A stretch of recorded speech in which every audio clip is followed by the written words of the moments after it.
இந்த immigration and custom enforcement என்பது ஒரு காட்டு மிராண்டித்தனமான படையாக பல இடங்களிலும் மாறி வருவதை நாங்கள் காணக்கூடியதாக இருக்கின்றது. சுட்டுக் கொல்லப்பட்ட பெண்மணி என்பவர் அமெரிக்காவில் பிறந்து வளர்ந்த, கொலராடோவில் பிறந்து வளர்ந்த ஒரு வெள்ளை இன பெண்மணி. காணொலியை பார்த்த மக்களில் பலரும் கொதிப்படைந்து இப்பொழுது அமெரிக்க மத்திய அரசிற்கு எதிரான போராட்டத்தில் ஈடுபட்டு இப்ப அமெரிக்க மத்திய அரசு என்பது பல இடங்களில் சட்டத்தை தங்களுடைய கைகளில் எடுக்கின்ற நிலைக்கு சென்றிருக்கின்றது. ஆனால் இவர்களை பொறுத்தவரையில் இவர்கள் அந்த தெருக்களில் நாய்களை பிடிப்பது போல அந்த முகர்ந்து பார்த்து அல்லது முனைந்து பார்த்து சென்று மக்களை என்ன வைத்திருக்கிற அடையாளத்தை காட்டுங்கள் என்று அதாவது அவர்களுடன் பொருதுகின்ற தன்மைக்கு போகின்ற ஒரு நிலையை அல்லது அவர்களிடம் அந்த விடயங்களை கேட்கின்ற பொழுது ஒரு அதிகாரத்தை தங்களுடைய வார்த்தைகளிலும் அங்க அடையாளங்களிலும் காட்டுகின்ற பாணியிலும் செயற்படுவதனால் மத்திய அரசு இப்பொழுது FBI இன் கையில்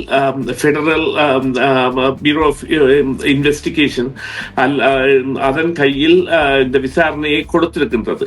FBI நிச்சயமாக மத்திய அரசிற்கு சாதகமாக செயற்படும் என்பதை விட அந்த பிரதேச மாகாண அரசும் மற்றும் அந்த பிரதேச உள்ளூர் அமைப்புகளும் சாட்சியங்கள் அழிந்து போகலாம் என்கின்ற ஒரு நிலையை அறிவித்திருக்கின்றன. அதாவது தங்களுக்கு அந்த தடயவியல் சாட்சியங்கள் தங்களுக்கு தராமல் விடப்படலாம் அல்லது மறைக்கப்படலாம் என்று இருந்த பொழுதும் FBI கூறுகின்றது இது தாங்கள் அவர்களை வர வேண்டாம் என்று சொல்லவில்லை, ஆனால் இது FBI-யின் கரங்களுக்கு உட்பட்ட விடயம் என்று. ஆனால் அவர்கள் கேட்கின்றார்கள் தாங்கள் நிச்சயமாக இந்த விசாரணையில் சம்பந்தப்பட வேண்டும் என்று.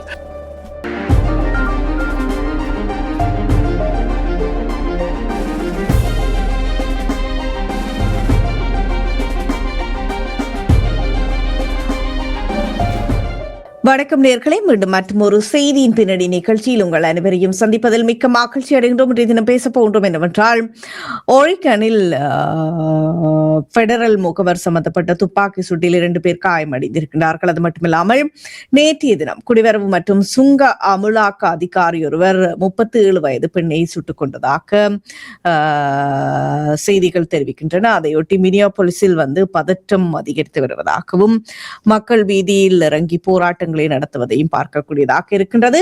இது பற்றி பேச போன்றோம். தகவல்களை கேட்டறிவதற்காக சுரேஷ் சர்மாவை இணைத்துக் கொள்ள போன்றோம். வணக்கம் சுரேஷ் சர்மா.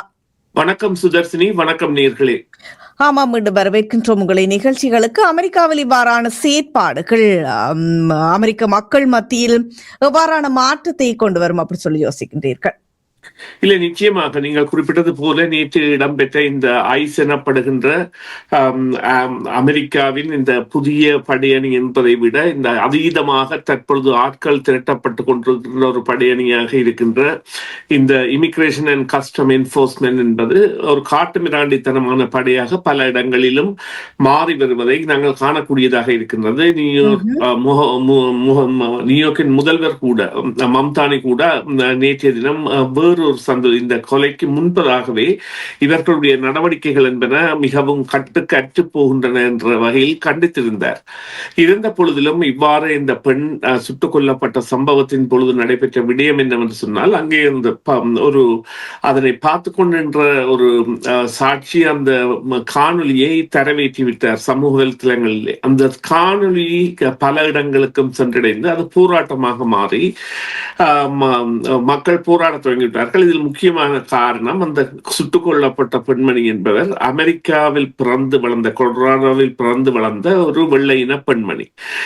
நடைபெற்ற சம்பவம் என்னவென்று சொன்னால், இவரை அவர்கள் மறைக்கின்ற பொழுது இவர் இல்லை என்று சொல்லி தனது வாகனத்தை எடுத்து செல்கின்ற பொழுது முன்னால் நின்ற வாகனத்திற்கு முன்னால் நின்ற அதிகாரி திடீரென பக்கத்திற்கு வந்து அவரை சுட்டுக் கொண்டிருக்கின்றார். அதனை அந்த காணொலியில் பார்த்த மாகாண மற்றும் அந்த மாகாணத்தினுடையதும் மற்றும் அவர்களது உள்ளூர் காவல் அதிகாரிகளும் சட்டத்தரணிகளும் இது வேண்டுமென்றே திட்டமிட்டு சுட்டிருக்கின்றார் என்கின்ற கூறியிருக்கின்ற பொழுதும் அமெரிக்க உப ஜனாதிபதி JD வான்ஸ் அவர்கள் அதற்கு மாறான கருத்து தெரிவித்திருக்கின்றார். அதாவது அவர் தன்னுடைய முடிவை தானே தேடிக்கொண்டார், இவ்வாறு செயற்பட்டிருக்க கூடாது என்று. ஆனால் காணொலியை பார்த்த மக்களில் பலரும் கொதிப்படைந்து இப்பொழுது அமெரிக்க மத்திய அரசிற்கு எதிரான போராட்டத்தில் ஈடுபட்டு இப்ப அமெரிக்க மத்திய அரசு என்பது பல இடங்களில் அந்த சட்டத்தை தங்களுடைய கைகளில் எடுக்கின்ற நிலைக்கு சென்றிருக்கின்றது.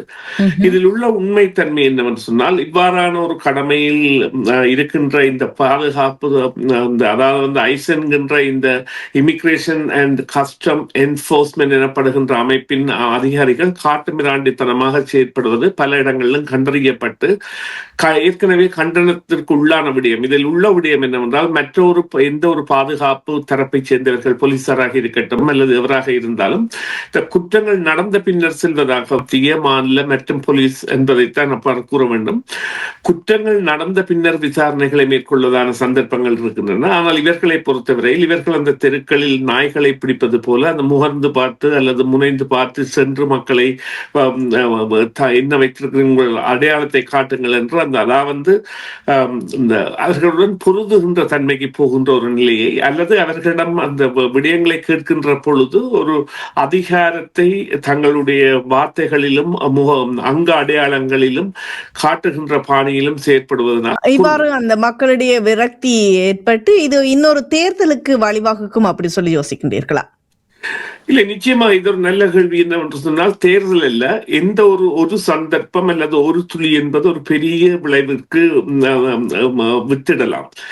இப்பொழுது சீனாவிலே ஒரு மாணவர் புரட்சி நடந்த பொழுது இப்பொழுது அந்த டின்ஹாம் சதுக்கத்தில் எவ்வாறு ஒரு இளைஞன் அவரை தன்னால் டாங்கியால் நசுக்கிக் கொள்வதற்காக டாங்கி மிரட்டிய பொழுதும் இல்லை என்று நின்று அந்த போராட்டத்தை வழிநடத்தியது போன்று பல இடங்களிலும் பல சந்தர்ப்பங்கள் இந்த ஒரு துளி அந்த விதையிட்டு இருக்கின்றது. அவ்வாறான ஒரு விதியாக இது வெறுமாக இருந்தால் வாழ்த்துக்கு உருவோம். ஏனென்றால் இப்பொழுது வெள்ளை இன மக்கள் போராட தொடங்கி இருக்கிறார்கள். இங்கே உள்ள ஒரு ஆபத்து நாங்கள் அதாவது மறந்து செல்லக்கூடிய ஆபத்து என்னவென்று சொன்னால், இந்த சாலை கேட்கவர்கள் தனது அந்த அமைப்பை தொடங்கிய பொழுது பல்கலைக்கழகங்களிலும் உயர் கல்வி நிலையங்களிலும் தனது அமைப்பு ஒரு சுமார் 10,000 கிளைகளை தன்னும் உருவாக்க வேண்டும் என்கின்ற ஒரு விருப்பத்தை கொண்டிருந்தார். Turning point of USA, TPUSA என்கின்ற பெயரில் அவர் செப்டம்பர் மாதம் சுட்டுக் கொல்லப்பட்ட பொழுது அவரால் 5,000 அமைப்புகளை கூட தொடங்க முடியவில்லை. அதற்கு கீழான அமைப்புகள் தான் இருந்தன.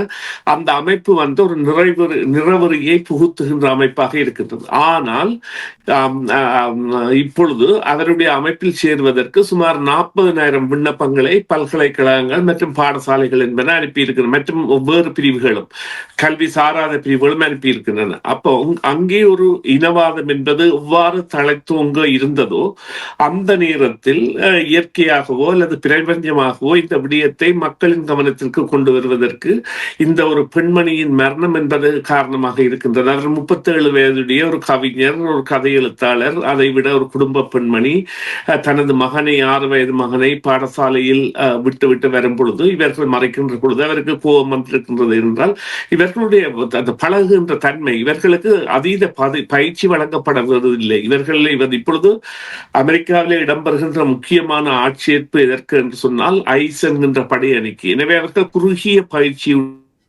இங்கே உள்ள விடயம் என்னவென்று சொன்னால், இந்த இவ்வாறு இந்த பயிற்சி அவர்களுக்கு வழங்கப்படுகிறதோ இல்லையோ ஒரு காவல்துறை அதிகாரிக்கு தெரிய வேண்டிய முதலாம் விடயம் ஒரு வாகனத்தை மறைக்கின்ற பொழுது வாகனத்திற்கு முன்னால் சென்று நிற்கக்கூடாது என்பது. அது சாதாரணமாக 101 என்கின்ற அவர்களுடைய சாதாரண அதாவது அறிமுக பயிற்சிகளில் வழங்கப்படுகின்ற ஒரு பயிற்சி. அந்த பயிற்சியை கூட கவனத்தில் எடுக்காமல் அவர் முன்னுக்கு நின்றதும் இந்த பெண்மணி வாகனத்தை எடுக்கின்ற பொழுது அவர் உடனடியே விலத்தி விட்டார். அவர்கள் சற்றே பட்டிருக்கின்றது. இப்பொழுது மாகாண மற்றும் அந்த உள்ளூர் அமைப்புகள் எல்லாம் சொல்வது என்னவென்றால், நீங்கள் இதனை வேண்டுமென்றே செய்திருக்கின்றீர்கள், இதனை நாங்கள் விசாரிக்க வேண்டும் என்று. உடனேயே அதற்குரிய அங்கே அந்த மக்களுடைய ஆதரவும் ஆம் இது வேண்டுமென்றே திட்டமிட்டே இவர் சுட்டிருக்கின்றார் என்றால் அந்த அதிகாரி விலத்தி விட்டார் அந்த வாகனத்தை விட்டு. இருந்த பொழுதிலும் மத்திய அரசு இப்பொழுது FBI கையில் ஃபெடரல் பியூரோ ஆஃப் இன்வெஸ்டிகேஷன் அதன் கையில் இந்த விசாரணையை கொடுத்திருக்கின்றது.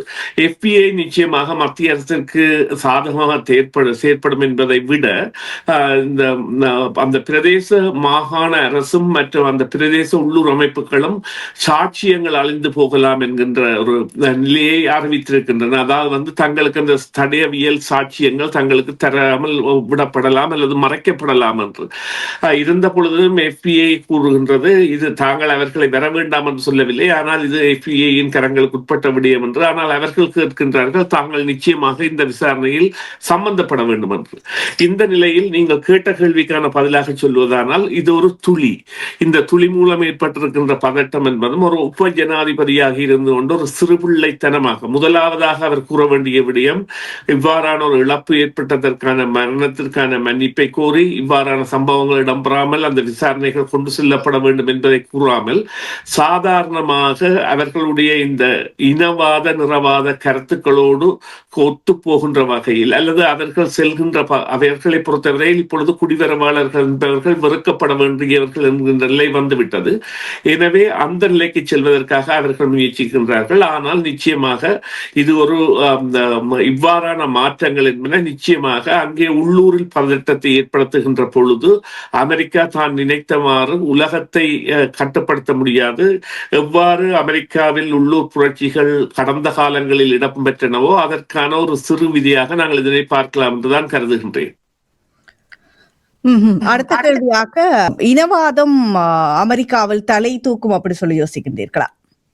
இனவாதம் அமெரிக்காவில் இல்ல, வட அமெரிக்காவில் கனடாவில் கூட இருக்கின்றது. தேர்தல்கள் வருகின்ற பொழுது மேற்கு வாக்காளர்களிடம் வேறு விடயங்களை கூறுவதும் குடிவரவாளர்களிடம் வேறு விடயங்களை கூறுவதும் ஒரு கட்சிக்கு வளமையான விடயம். அது ஒரு அப்பட்டமான இனவாதம். அதே போன்றுதான் அமெரிக்காவில் கூட இருக்கின்றது. அமெரிக்காவில் இப்பொழுது பட்டவர்த்தனமாக வெளிப்படையாக வெள்ளிடைமழையாக அவர்கள் நேரடியாகவே கூறுகின்றார்கள். டொனால்ட் ட்ரம்ப் கூட அவர் மினசோட்டா நினைக்கின்றேன் அங்கே சோமாலியர்களின் அதிகாரம் கூடிவிட்டது அல்லது அவர்களுடைய ஆக்கிரமிப்பு கூடிவிட்டது போன்ற கருத்துக்களை விதைத்ததோடு அல்லாமல் பல நடவடிக்கைகளையும் எடுத்து வருகின்றார்கள். அதே போல்தான் நான் கூறிய சார்லி ஹர்க்காக இருக்கிறது. சார்லி ஹர்க்கின் அந்த அமைப்பிற்கும் அவரது மனைவிக்கும் இப்பொழுது JD Vance உப ஜனாதிபதி அவர்கள் மிகவும் ஆதரவளிக்கின்றார். அவர்களுடைய உறவு குறித்து கூட சந்தேகமான கருத்துக்களை ஊடகங்கள் தெரிவிக்கின்றன. எனவே இனவாதம் நோக்கிய பயணத்தில் உப ஜனாதிபதி ஈடுபடுகின்றாரா என்கின்ற கேள்வி கூட இருக்கின்றது. அவ்வாறானால் ஜனாதிபதியும் ஈடுபடுகின்றாரா என்ற கேள்வி தானாகவே எழும். அதுதான் உண்மை. நன்றி சுரேஷ் சர்மா, உங்களுடைய தகவல்களுக்கு கருத்துக்களுக்கு மீண்டும் ஒரு பொழுதில் சந்திப்போம். நன்றி, வணக்கம். நன்றி சுதர்சினி, நன்றி நேயர்களே, மீண்டும் ஒரு பொழுதில் சந்திப்போம். டிவிஐ யூடியூப் சேனலில் இணைந்திருக்கும் நேயர்கள் அனைவருக்கும் எமது நன்றி. எமது காணொளி தொகுப்புகளை தொடர்ந்து நீங்கள் பார்வையிடுவதற்கு கீழிருக்கின்ற பெல் பட்டனை அழுத்துவதனூடாக நோட்டிபிகேஷனில் பல காணொளி தொகுப்புகள் உடனுக்குடன் உங்களை வந்து சேரும். அருகில் இருக்கின்ற முக்கிய காணொளி தொகுப்புகளையும் பார்வையிட தவறாதீர்கள்.